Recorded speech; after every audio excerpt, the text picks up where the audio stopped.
Vamos a repasar algunos conceptos de termodinámica que nos pueden servir en el curso de balance de energía, en la parte de balance de energía. Empecemos definiendo termodinámica como el estudio de las transformaciones de la energía.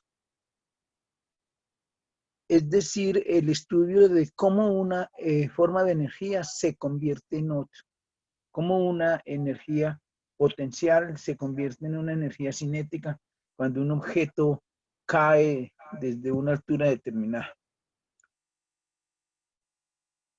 Por ejemplo, muy bien, para estudiar la termodinámica es necesario considerar siempre un sistema. De esa manera se define como sistema termodinámico cualquier parte del espacio que se somete a un estudio.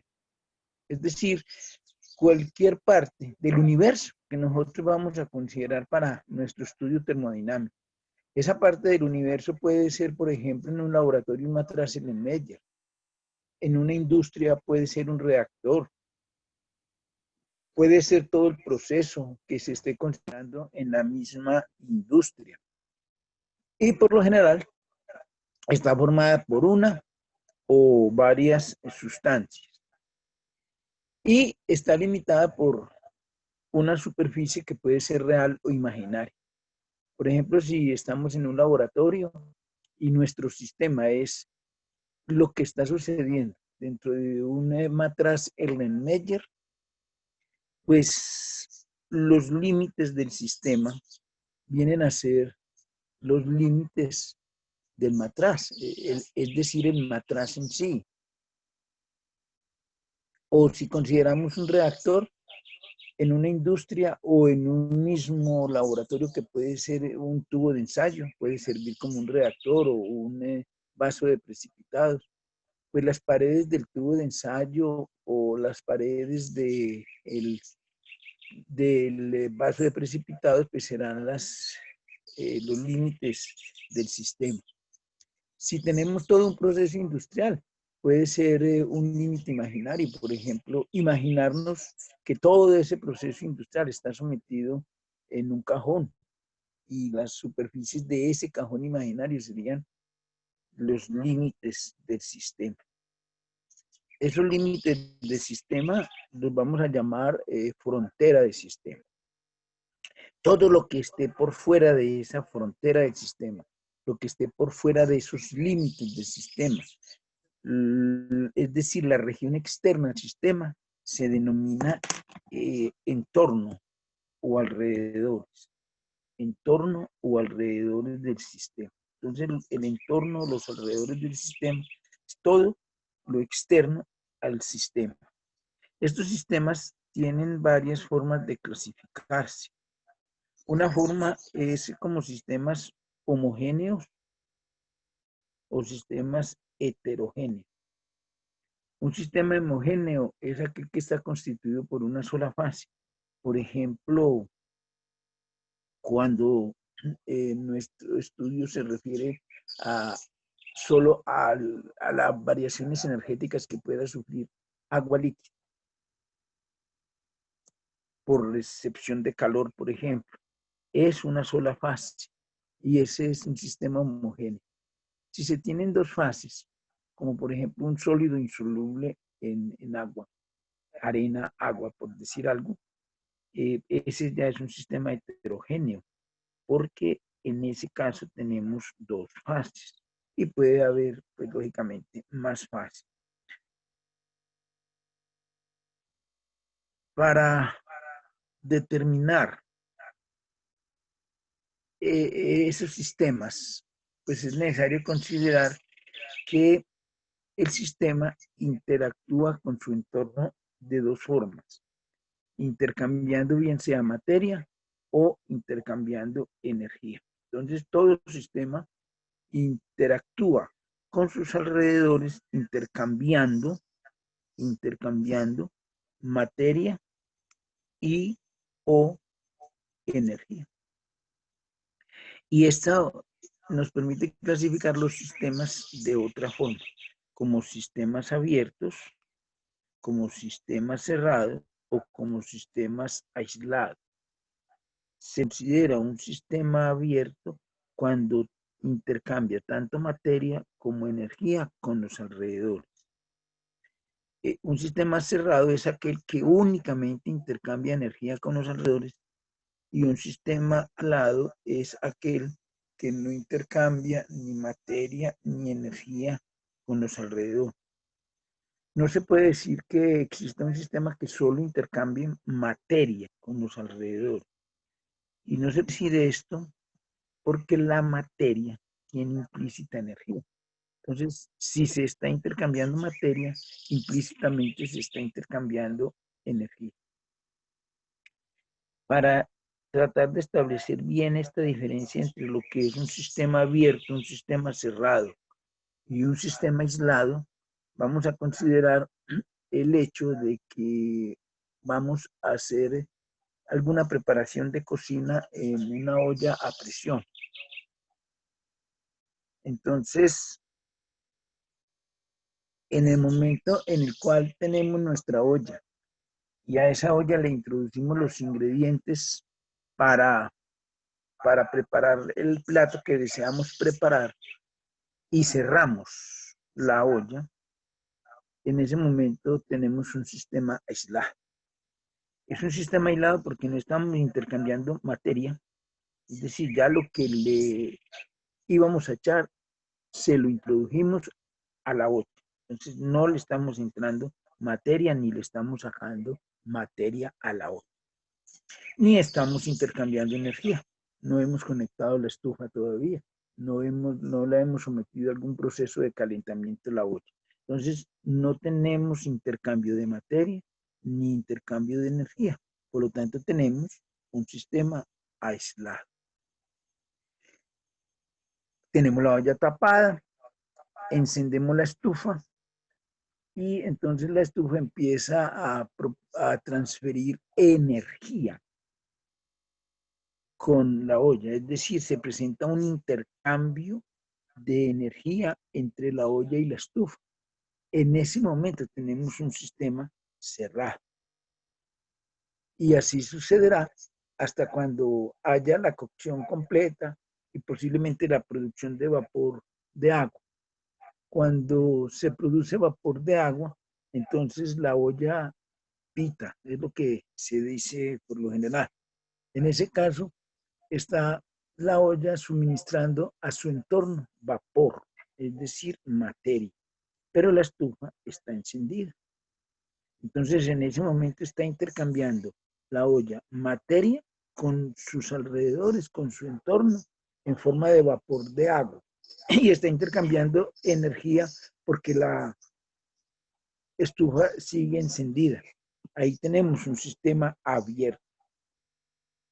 Apagamos la olla, suspendemos el proceso de cocción y volvemos a un sistema aislado, donde no se intercambia ni materia ni energía con los alrededores. Para determinar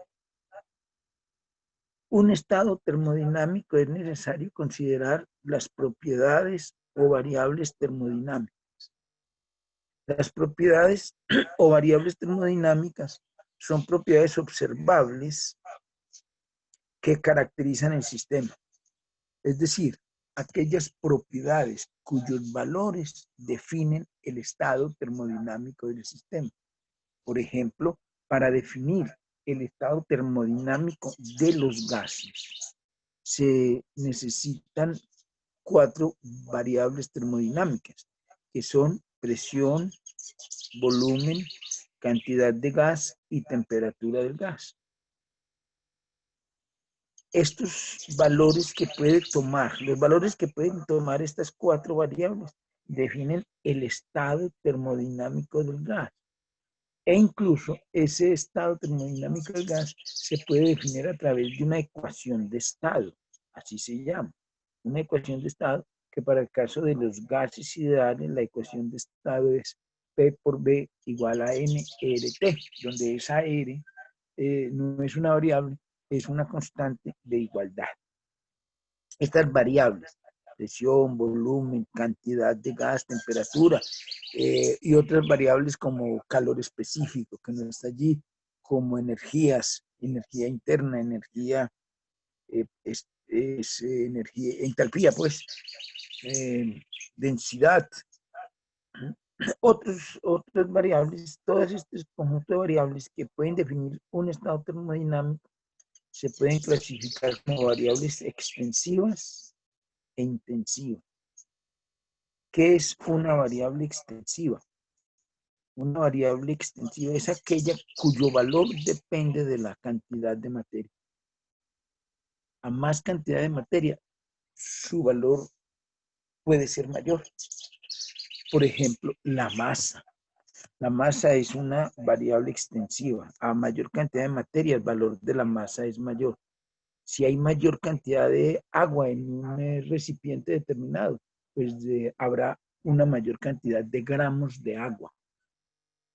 Habrá una mayor masa. O el volumen.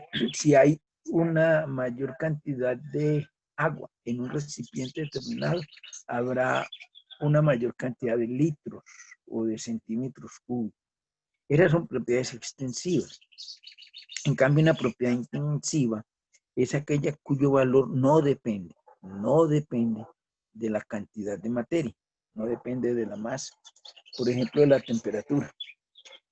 Y la temperatura del agua en una piscina puede ser la misma si usted considera todo el agua de la piscina para medir la temperatura, o si simplemente toma un vaso de agua de esa piscina y a ese vaso de agua le mide la temperatura. Encontrará que la temperatura es la misma en los dos casos, en todo el agua de la piscina o solo en el vaso que tomó para hacer su análisis. Por eso podemos observar acá un recipiente que puede ser, por ejemplo, un ladrillo, que puede ser cualquier otro objeto que dividir en dos partes. Ese ladrillo, cuando no está dividido, tiene una masa M total y está a una temperatura T. Si ese ladrillo se divide en dos partes iguales, la masa de cada una de esas partes será la mitad de la masa total, pero la temperatura es la misma en ambas partes, la misma que tenía el ladrillo completo. Eso quiere decir que la masa, que ya no es la misma que tenía el ladrillo completo, sino la mitad de la masa para esta parte, la masa es una propiedad, como decíamos acá, extensiva, cuyo valor depende de la cantidad de materia. Aquí, como hay menos materia, la masa es la mitad de la masa, está la mitad de la materia.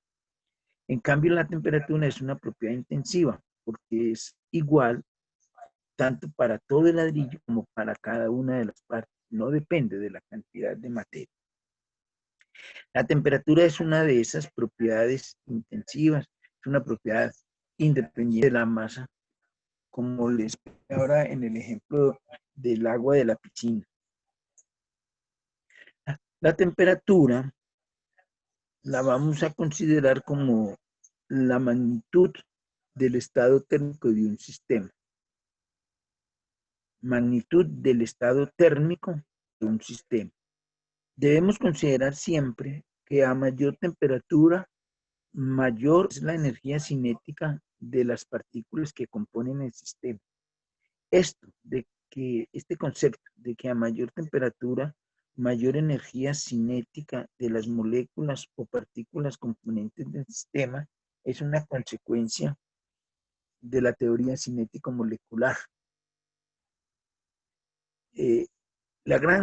Una de las grandes conclusiones, mejor para no decir que la gran conclusión, pero sí una de las grandes conclusiones de la teoría cinético molecular es que la temperatura es realmente una medida de la energía cinética de las partículas que componen la sustancia.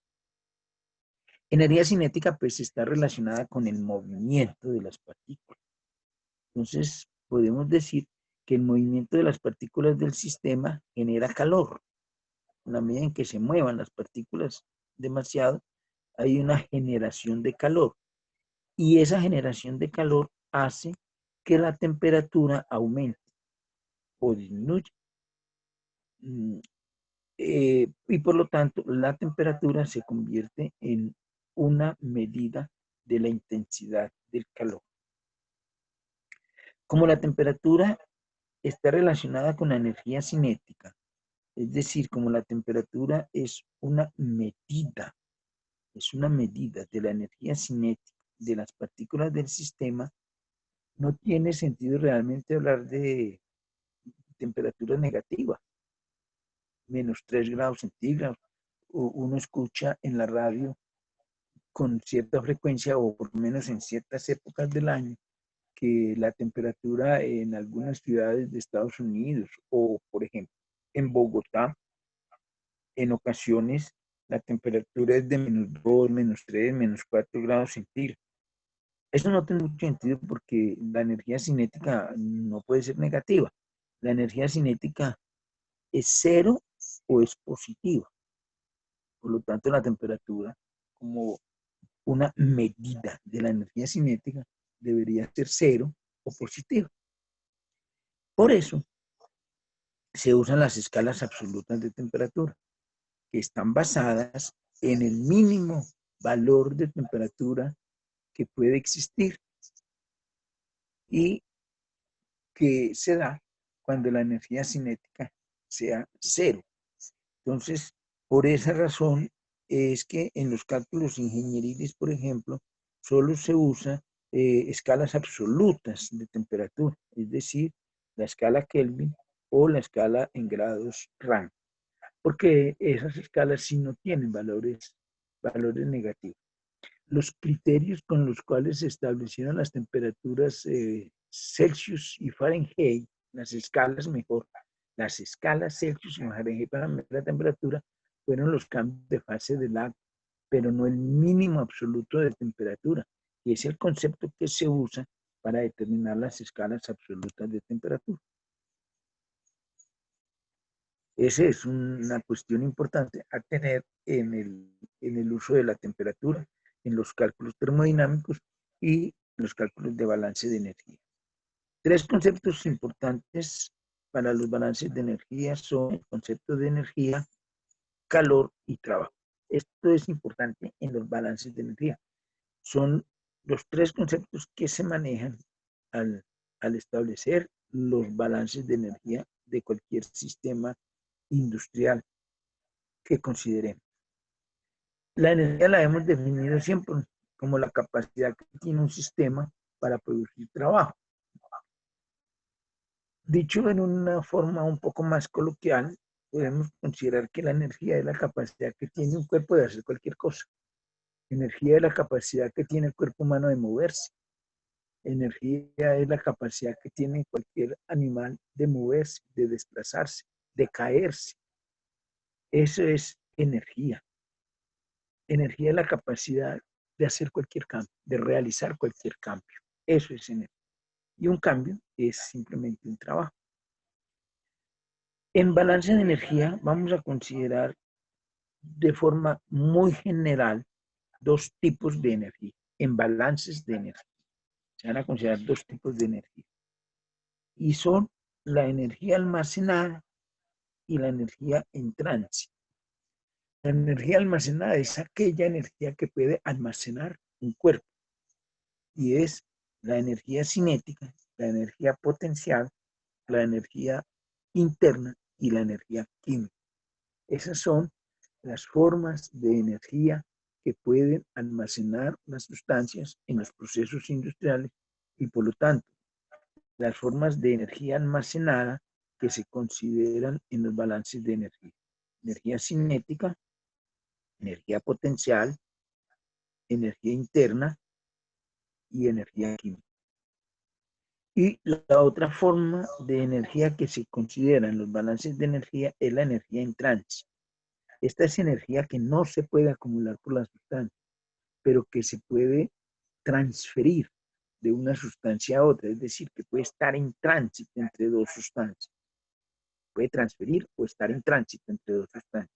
Esas energías son calor y trabajo. Esas son las energías en tránsito, calor y trabajo. Por lo tanto, estas formas de energía las vamos a considerar en los balances de energía. El calor y el trabajo. Calor y trabajo son dos formas como un sistema puede intercambiar energía con su entorno o con otro sistema con el cual está en contacto. Son las únicas formas de energía como se puede intercambiar energía. Calor y trabajo. Un sistema, cualquiera que sea, puede intercambiar calor con el entorno o puede intercambiar calor con otro sistema con el cual esté en contacto o puede intercambiar trabajo. Definamos cada una de estas energías. La energía potencial es la debida a la posición de un cuerpo con respecto a otro con el cual tiene atracción o repulsión. Por ejemplo, todos los cuerpos eh, son atraídos por el centro de la Tierra. Por esa razón, pues los cuerpos no se van hacia la esfera, hacia el espacio, sino que se están acá sobre la superficie de la Tierra. Uno como ser humano, pues permanece gran parte de su tiempo pegado a la superficie de la Tierra, porque hay una atracción desde la Tierra hacia esos cuerpos. Y también una partícula en una sustancia, por ejemplo, un átomo, siente atracción o siente repulsión por otro átomo que esté vecino. Y esas atracciones o repulsiones se pueden dar, por ejemplo, por cargas eléctricas. Si las cargas eléctricas de esos dos átomos o de esas dos partículas son iguales, positivas, por ejemplo, ambas, pues habrá una repulsión. Pero si una de las cargas es positiva y la otra es negativa, habrá atracción. Entonces la energía potencial que más conocemos es la energía que se da entre los cuerpos y el centro de la Tierra, debido a la gravitación, a la atracción que el centro de la Tierra ejerce sobre los cuerpos. Pero también hay energía potencial muy importante en las partículas que conforman la sustancia. En general, la energía potencial se calcula con esta forma: masa del cuerpo por aceleración de la gravedad, es decir, por la fuerza de atracción con que se atrae o con que se rechaza esa sustancia y la distancia entre las dos sustancias. Entonces, tenemos que tener en cuenta tres variables: masa, aceleración de atracción o de repulsión y distancia entre los dos cuerpos, mgh. Las unidades de masa son kilogramos. Las unidades de aceleración son distancia sobre tiempo al cuadrado, metros sobre segundo cuadrado. Y las unidades de distancia son metros o metros o pies, pero en el sistema internacional metros. Entonces, en el sistema internacional de unidades, las unidades de esta energía serían kilogramos por metro sobre segundo cuadrado y por metro. Es decir, kilogramos por metro cuadrado sobre segundo cuadrado. Estas son las unidades de energía en el sistema internacional. Kilogramos por metro cuadrado sobre segundo cuadrado. Esa unidad se denomina joule. Es decir, un joule es igual a 1 kilogramo por metro cuadrado sobre segundo cuadrado. Eso para cualquier energía. Por ejemplo, para la energía cinética tenemos las mismas unidades, pero iniciemos definiendo energía cinética. La energía cinética es la energía que tiene un cuerpo en virtud de su movimiento. Es la energía que tiene un cuerpo debido a la velocidad a la cual se está moviendo. Y por eso está dada por esta ecuación. Energía cinética es igual a un medio de la masa por la velocidad del cuerpo al cuadrado. Un medio de la masa por la velocidad del cuerpo al cuadrado.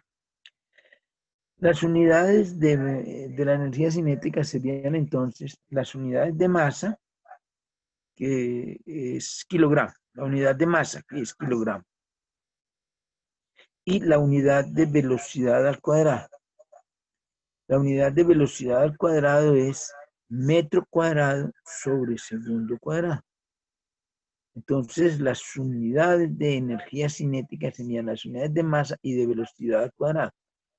Kilogramos por metro cuadrado sobre segundo cuadrado. Las mismas de energía potencial. Kilogramos por metro cuadrado sobre segundo cuadrado, es decir, Julio. Entonces, unidades de energía en el sistema internacional, kilogramos por metro cuadrado sobre segundo cuadrado, llamado Joule. La energía interna que vamos a considerar en los balances de energía es una energía que es una sumatoria realmente de la energía cinética de traslación de las moléculas, más la energía cinética de rotación de las moléculas, más la energía cinética debida a la vibración de los átomos, más la energía potencial debida a las fuerzas intermoleculares que se dan entre las partículas que forman la sustancia. Eso es la energía interna de una sustancia, la suma de todas esas energías. Energía cinética de traslación de moléculas, energía cinética de rotación de moléculas, energía cinética de vibración de átomos y energía potencial de fuerzas intermoleculares. La energía química es una energía que almacenan las sustancias, pero que emiten o que reciben, que absorben cuando actúan en una reacción química. Entonces es una energía almacenada por las sustancias y que se absorbe o que se libera durante las reacciones químicas. Estas son energía potencial que vimos en el tablero anterior, energía potencial, energía cinética, energía interna y energía química son las formas de energía almacenada o energía de almacenamiento que podemos considerar o que vamos a considerar en los balances de energía. Otras formas de energía que consideramos en los balances de energía son las energías en trance, energías que se transfieren, que son el trabajo y el calor. Entonces vamos a hablar algo sobre esas formas de energía, trabajo y calor. Es importante considerar dos tipos de trabajo en nuestro caso. Entonces, vamos a considerar calor y trabajo, pero de trabajo vamos a considerar dos tipos de trabajo y ya nos ocuparemos de ello. Iniciemos definiendo trabajo. Trabajo es la aplicación de una fuerza a través de una distancia, o así se define en mecánica el concepto de trabajo. Trabajo es la aplicación de una fuerza a lo largo de una distancia. Por lo tanto, trabajo, representada con la letra W por su palabra en inglés, en el inglés work, trabajo es igual entonces a F por D, donde F es la fuerza y D es la distancia a través de la cual actúa esa fuerza. Pero fuerza es igual a masa por aceleración. Fuerza es igual a masa por aceleración. Por lo tanto, trabajo es igual a masa por aceleración por distancia. Y según esta expresión de que trabajo es masa por aceleración por distancia, las unidades coinciden con las de energía potencial, ¿no? Masa, kilogramos, aceleración, metro sobre segundo cuadrado y distancia, metro. Esto da kilogramos por metro cuadrado sobre el segundo cuadrado, que ya hemos dicho es Joule. en el Sistema Internacional de Unidad. Vamos a conocer dos tipos de trabajo en los balances energéticos. Esos dos tipos de trabajo son el trabajo de frontera y el trabajo de flujo, del cual nos ocupamos un poco más adelante. El trabajo de frontera o trabajo de expansión-compresión lo vamos a representar como W sub S. El trabajo de frontera o trabajo de expansión-compresión lo vamos a representar como W sub S. El trabajo de frontera o trabajo expansión-compresión W sub S es aquel trabajo que se realiza en un sistema cerrado de volumen variable. ¿Qué quiere decir esto? El trabajo de frontera solo se aplica en los sistemas cerrados. Un ejemplo de un sistema cerrado es el sistema pistón-émbolo, que es el sistema que funciona, por ejemplo, en los motores del vehículo. Un sistema pistón-émbolo. Aquí podemos considerar un sistema pistón-émbolo con un émbolo móvil, con un pistón móvil. Un sistema, a ver, este es el recipiente, ¿no? Donde va a estar contenido un gas, y este es el pistón. Ese pistón es móvil, es decir, si la presión atmosférica ejercida sobre ese pistón es mayor que la presión que ejerce el gas que está dentro de ese recipiente, entonces, como la presión atmosférica es mayor, el émbolo se mueve hacia abajo, en este caso. Y en el caso contrario, cuando la presión del gas sea mayor que la presión atmosférica, pues el émbolo se movería, el pistón se movería hacia la parte superior. Por eso decimos que tenemos un pistón. Ese pistón tiene una área, vamos a llamar con letra A. Y entonces, la fuerza que ejerce, bien sea la atmósfera o bien sea el gas, esa fuerza dada por el producto presión multiplicado por área. La fuerza está dada por esa ecuación. Fuerza es igual a presión por área. Ahora bien, el trabajo es una fuerza por distancia. El trabajo es fuerza por distancia. Entonces, se hace un pequeño movimiento de este pistón, un pequeño movimiento, pues se realiza un pequeño trabajo. Este pequeño trabajo diferencial de trabajo es igual a la acción por el área del pistón por la pequeña distancia que se mueve. Pero área por distancia es volumen, por lo tanto se está desplazando realmente una pequeña cantidad de volumen. Entonces decimos que la pequeña cantidad de trabajo de frontera que se hace es igual a la presión por esa pequeña o diferencial variación de volumen. Ya el trabajo total será entonces la integral entre el producto presión por diferencial volumen. Y esta sería la ecuación para determinar el trabajo de frontera.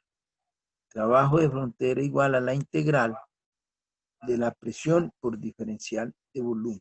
Esta presión puede ser diferente o puede calcularse diferente o puede obtenerse de manera diferente. Por ejemplo, en un gas ideal, esta ecuación es presión igual a nRT sobre V, sobre volumen, sobre V, nRT sobre V. Pero en un gas no ideal ya no es nRT sobre V, sino Z nRT sobre V, donde Z es el factor de compresibilidad. Entonces ya hay una ecuación diferente. Debido a eso, a que esta presión puede ser diferente, si se trata de un gas ideal o de un gas no ideal, decimos que el trabajo es una función de proceso. Por esa razón, decimos que el trabajo es una función de proceso. ¿Por qué es una función de proceso? Porque depende de la evolución de la presión durante el proceso. Depende cómo cambie la presión durante el proceso. Si cambia de acuerdo con este comportamiento de gases ideales o si cambia de acuerdo con este comportamiento de gases no ideal. Entonces, por esa razón, el trabajo es una función de proceso.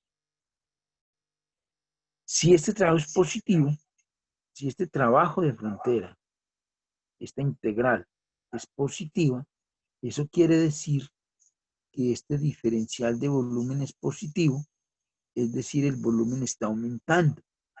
Y si el volumen está aumentando, delta V es positivo, hay una expansión.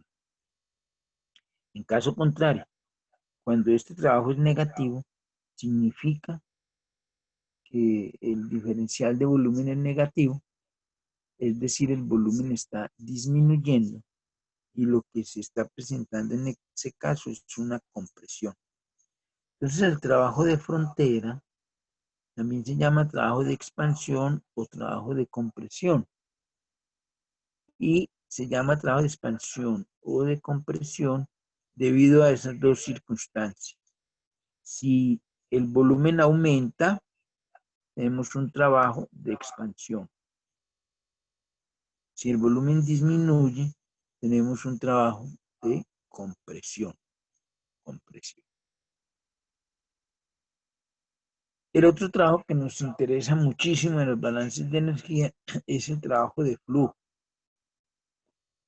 El trabajo de flujo es el trabajo necesario para lograr que un fluido circule a través de un equipo de proceso. Para lograr que un fluido circule a través de un equipo de proceso. Para lograr que un fluido, atraviese un equipo de proceso. Para lograr que un fluido entre a un equipo de proceso y salga del equipo de proceso. Por lo tanto, se aplica en sistemas abiertos, sistemas que admiten la entrada y la salida de materia, es decir, en volúmenes de control. En termodinámica, a los sistemas abiertos se les denomina volúmenes de control. Entonces, el trabajo de flujo tiene que estar basado en la ecuación de continuidad, es decir, en la ecuación que nos da la variación de la masa con respecto al tiempo.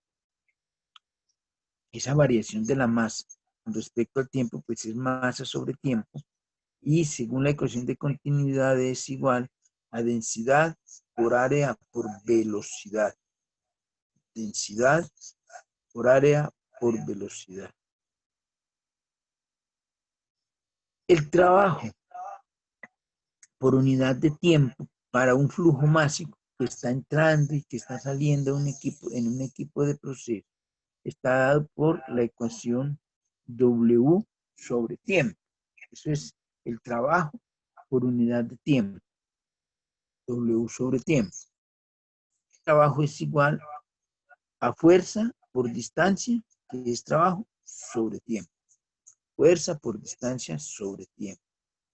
Entonces, trabajo sobre tiempo es fuerza por distancia sobre tiempo, pero distancia sobre tiempo es velocidad. Por lo tanto, trabajo sobre tiempo es fuerza por velocidad. Es decir, trabajo sobre tiempo es presión por área, fuerza es igual a presión por área por velocidad. O sea que trabajo sobre tiempo es presión por área multiplicada por velocidad. Si la despejamos de esta ecuación, área multiplicada por velocidad, entendemos que área multiplicada por velocidad es igual a flujo másico sobre densidad. Por eso aparece aquí presión por flujo másico sobre densidad. Ese es el trabajo por unidad de tiempo. Presión por flujo másico sobre densidad. El inverso de la densidad es el volumen específico.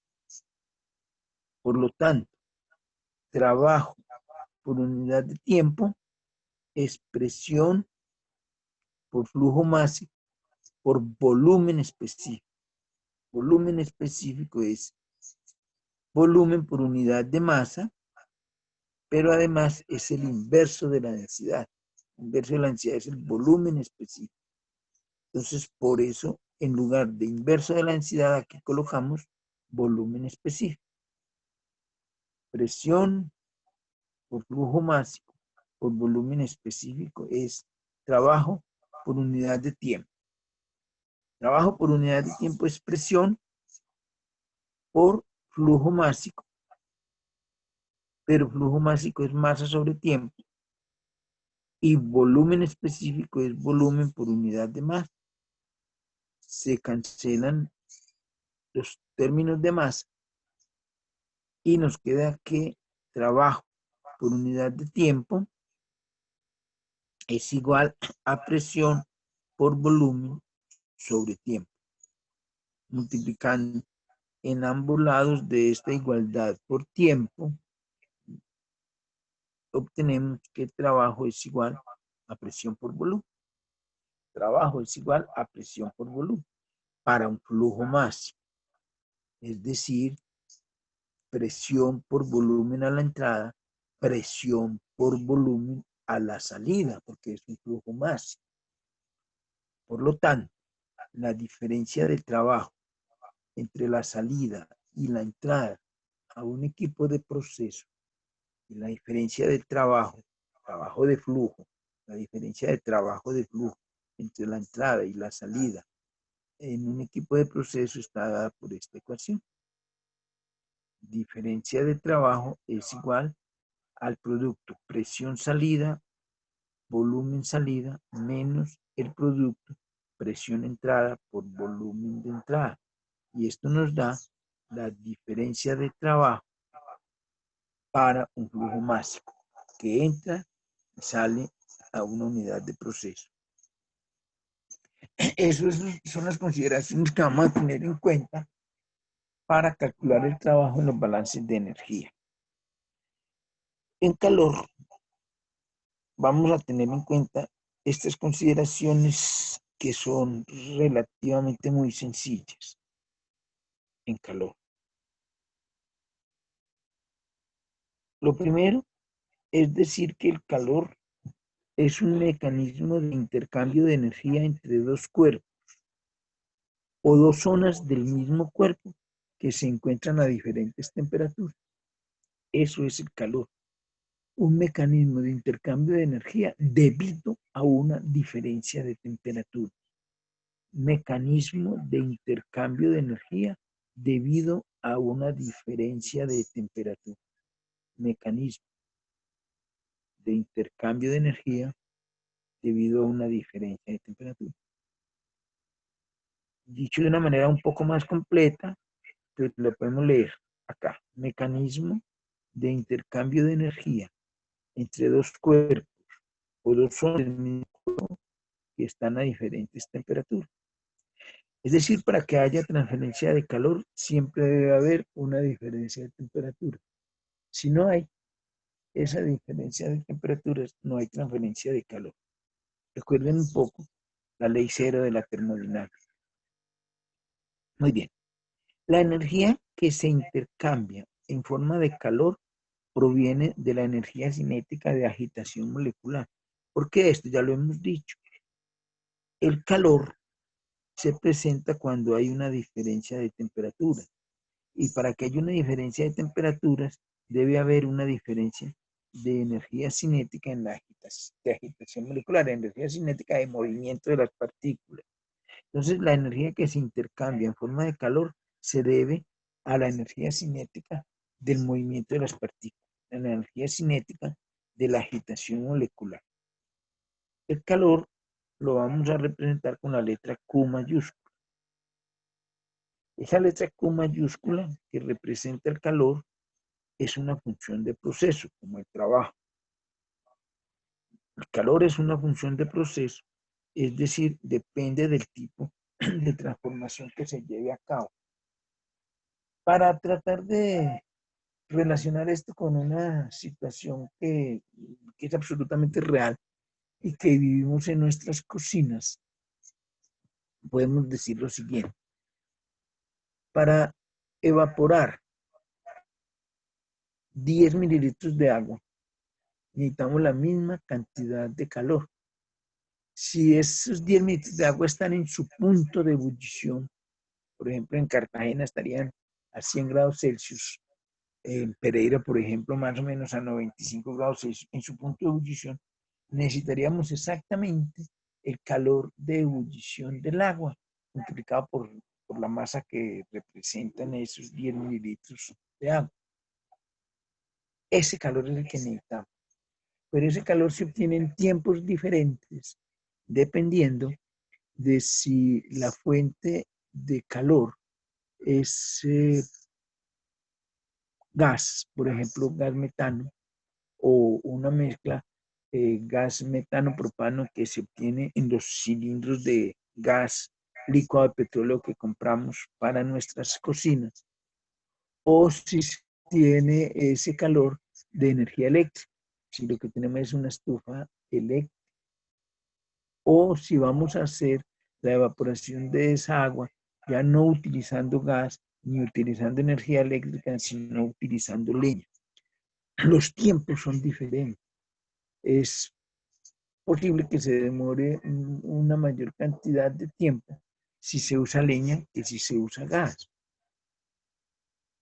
Los tiempos son diferentes porque el sistema con el cual se está suministrando calor también es diferente, pero la cantidad de calor que se suministra es la misma, el calor de evaporación de esa agua. El calor puede ser positivo o negativo. Se considera que el calor es positivo cuando es aportado al sistema. Cuando un sistema recibe calor, ese calor es positivo para el sistema.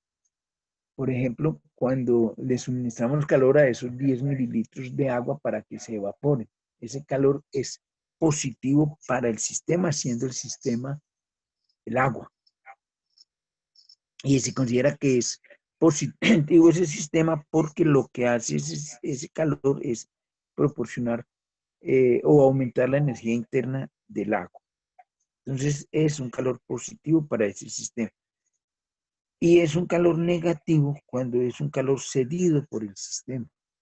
Es decir, cuando agua muy caliente se suministra a una nevera, entonces el agua empieza a enfriarse porque empieza a suministrarle calor a la nevera.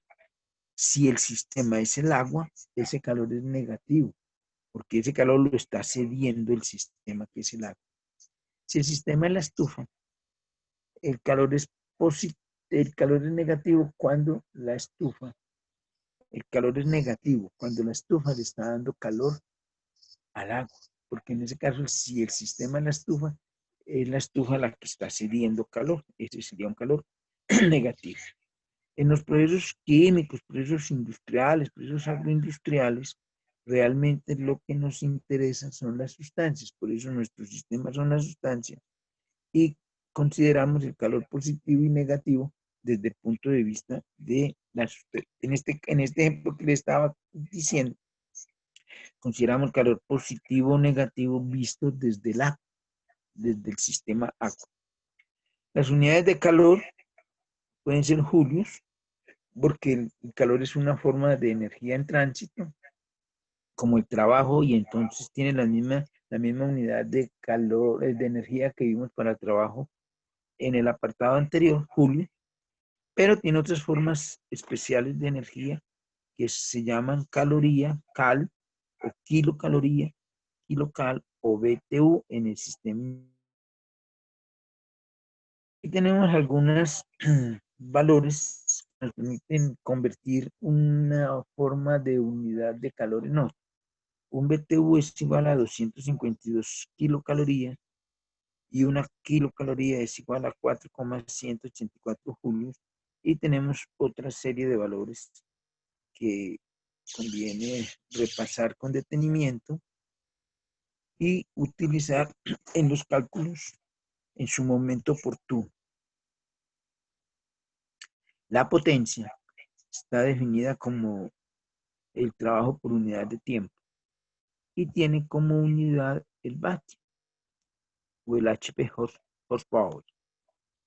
Los procesos industriales pueden considerarse desde cuatro variaciones o clasificaciones importantes, de cuatro clasificaciones importantes. Se considera un proceso isobárico aquel proceso que sucede a presión constante. Se considera un proceso isotérmico aquel proceso que ocurre a temperatura constante. Un proceso es isocórico cuando ocurre a volumen constante y es isoentálpico cuando el contenido energético del sistema es constante.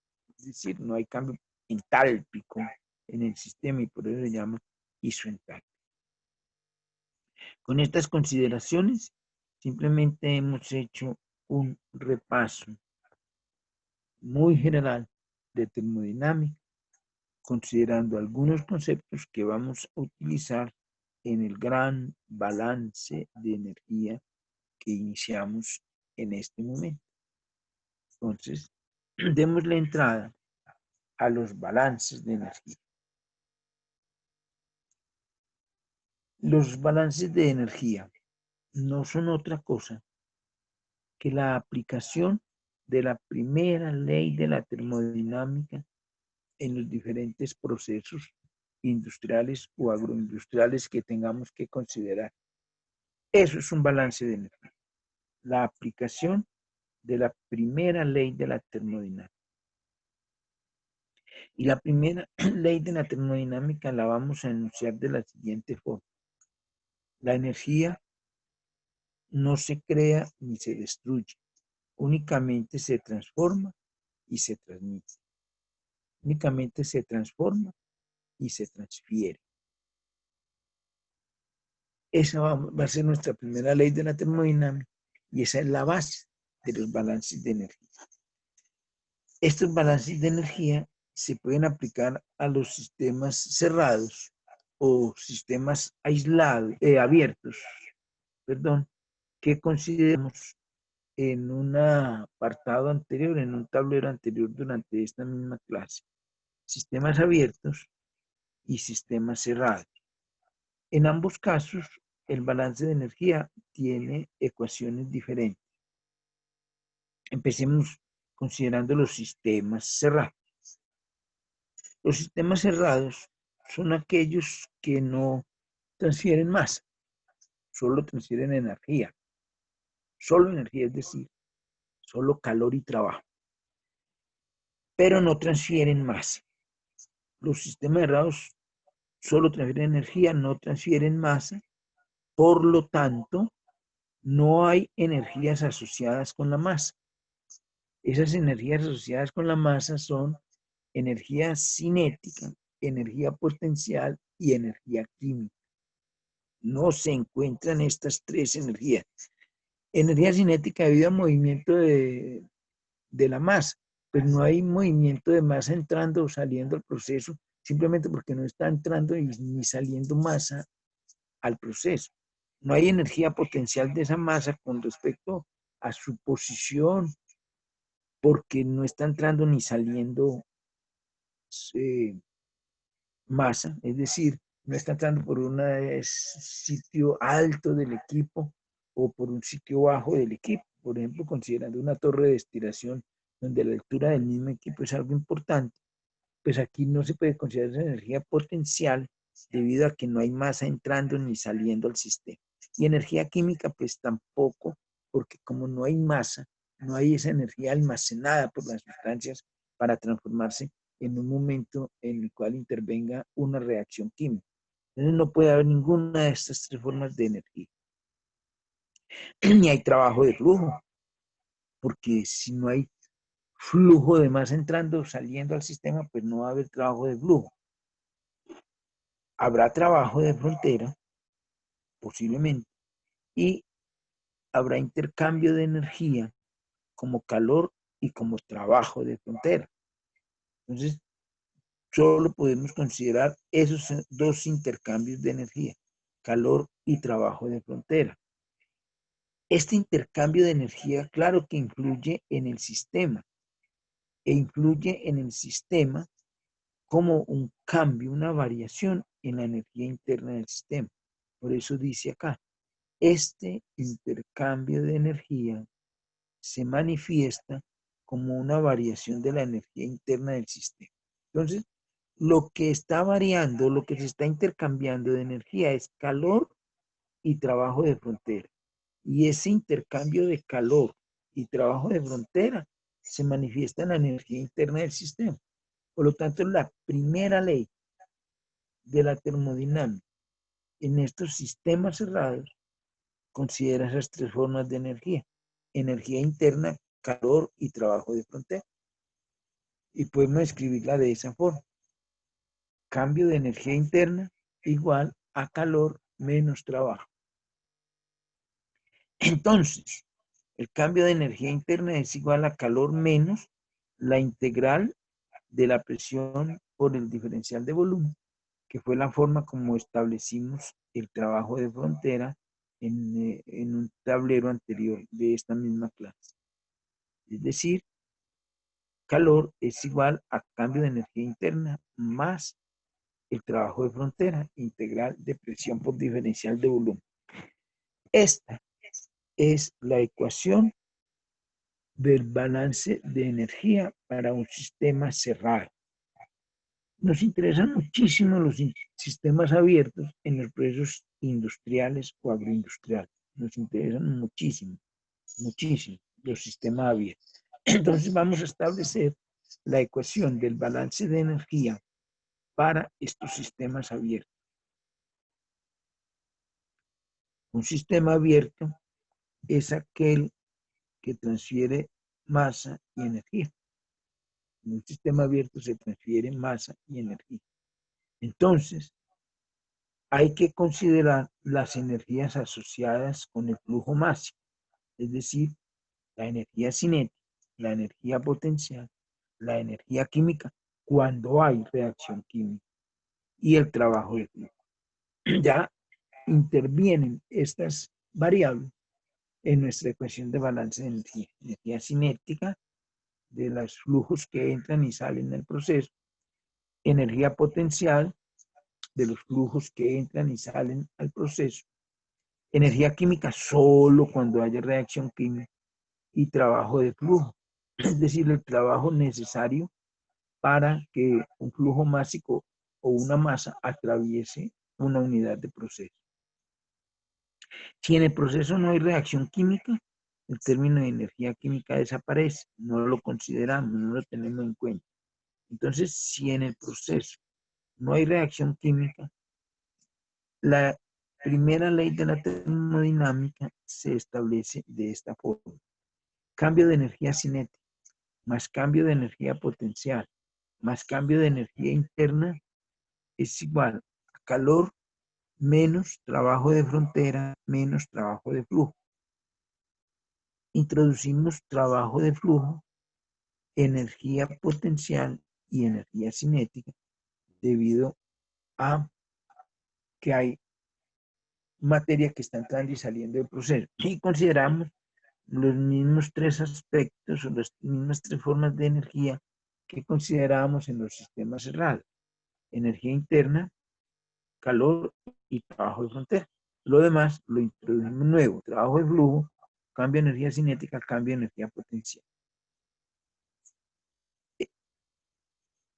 Entonces, podemos decir que cambio de energía cinética más cambio de energía potencial más cambio de energía interna es igual a calor menos trabajo de frontera menos diferencial del producto presión-volumen. diferencial del producto presión-volumen fue la forma como establecimos el trabajo de flujo. Ese trabajo de flujo lo llevamos al otro lado de la igualdad, quedándonos cambio de energía cinética, más cambio de energía potencial, más cambio de energía interna, más trabajo de flujo, igual a calor, menos trabajo de frontera. Y en este lado de la igualdad tenemos dos términos que suman: cambio de energía interna más cambio de trabajo de flujo, más trabajo de flujo. Cambio de energía interna más trabajo de flujo. Esa sumatoria, cambio de energía interna más trabajo de flujo, recibe el nombre especial de cambio de entalpía. Delta H es igual a delta U más delta PV, debido a que se define en termodinámica una nueva forma de energía muy útil para los balances energéticos como entalpía. Y esa entalpía está definida como la sumatoria de la energía interna más el producto presión-volumen. O sea, entalpía es igual a energía interna más energía de flujo. Estableciendo esa igualdad como cambio de entalpía, la ecuación nos queda cambio de energía cinética más cambio de energía potencial más cambio de entalpía igual a calor menos trabajo de frontera. Este cambio de entalpía que aparece aquí favorece mucho los balances de energía porque tenemos muchas tablas que nos permiten calcular cambios de entalpía y muchos métodos matemáticos que nos permiten calcular cambio de entalpía. Esa es la facilidad de escribir la ecuación del balance de energía para sistemas abiertos, incluyendo el término de entalpía. Y aquí tenemos entonces la ecuación de la primera ley de la termodinámica para sistemas abiertos. En otras palabras, lo que tenemos es la ecuación del balance de energía para sistemas abiertos. Esa ecuación será la que más utilicemos posiblemente en los balances energéticos de los sistemas que debemos considerar durante este curso.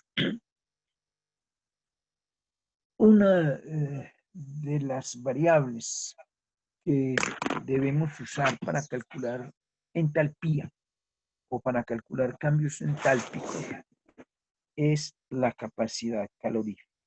Entonces, para terminar con este subtema, vamos a hablar algo útil en los balances energéticos de la capacidad calorífica. Digamos que la capacidad calorífica es una propiedad que indica la mayor o menor facilidad de la sustancia para experimentar cambios de temperatura cuando se le suministra o se le retira calor. En un ejemplo pues muy parecido al que veíamos ahora, al que consideramos ahora de calentar agua, bien fuera con gas o con leña o con una estufa o en una estufa eléctrica, vamos a considerar un caso de calentar una misma cantidad de agua y una misma cantidad de alcohol etílico, por ejemplo, desde 20 grados centígrados hasta 80 grados centígrados. Acá no va a haber cambio de fase. Y tenemos dos sustancias diferentes, agua y alcohol. Ambas están en la misma cantidad. Supongamos que 10 mililitros de agua y 10 mililitros de alcohol etílico. Y ambas están a la misma temperatura, 20 grados Celsius. Las vamos a calentar hasta la misma temperatura, hasta 80 grados Celsius. En la misma estufa a gas, por ejemplo, o en la misma estufa eléctrica, es decir, con la misma fuente de calor. Entonces, sucede que si empezamos a calentar, alguna de las dos sustancias llega primero a los 80 grados Celsius que la otra. Y eso se debe a que esa sustancia tiene una mayor capacidad de experimentar cambios de temperatura. La sustancia que llega primero a los 80 grados centígrados experimenta más fácilmente cambios de temperatura que la otra sustancia. Y eso se debe a que tiene una capacidad calorífica diferente, posiblemente mayor que la otra. Entonces, esa es la capacidad calorífica, esa propiedad que tiene la sustancia de experimentar cambios de temperatura. Ahora, como son diferentes las capacidades caloríficas de esas dos sustancias, en este caso etanol y agua, porque los tiempos para calentarse son diferentes, entonces quiere decir que al suministrarse de la misma cantidad de calor, su variación de temperatura no es la misma. A medida que le suministramos la misma cantidad de calor, la temperatura varía menos para una sustancia que para la otra. O lo que es lo mismo, para lograr la misma variación de temperatura, una sustancia necesita más calor que la otra. Y eso define la capacidad calorífica. La capacidad calorífica es el, la cantidad de energía dividida entre el cambio de temperatura. Cantidad de energía dividida entre el cambio de temperatura. Lo que sucede es que esta cantidad de energía se puede medir de dos maneras, a presión constante o a volumen constante. Si se mide a presión constante, estamos midiendo realmente un cambio entálpico. Y si se mide a volumen constante, estamos midiendo un cambio de energía interna. Entonces, un cambio entálpico es un cambio de energía cuando hay un cambio de temperatura a presión constante. Si hacemos esta medición a presión constante, ese cambio de energía a presión constante se denomina cambio de entalpía y esta capacidad calorífica se denomina capacidad calorífica a presión constante. Decimos que la capacidad calorífica a presión constante es el cambio de entalpía sobre el cambio de temperatura. Y si es a volumen constante, medimos el cambio de energía interna. El cambio de energía interna es el cambio de energía cuando cambia la temperatura a volumen constante. Si medimos el cambio de energía a volumen constante, estamos hablando de capacidad calorífica a volumen constante. Y decimos que la capacidad calorífica a volumen constante es entonces el cambio de energía interna sobre el cambio de temperatura. En los balances de energía, lo que más usamos definitivamente es la capacidad calorífica a presión constante. Muchas gracias.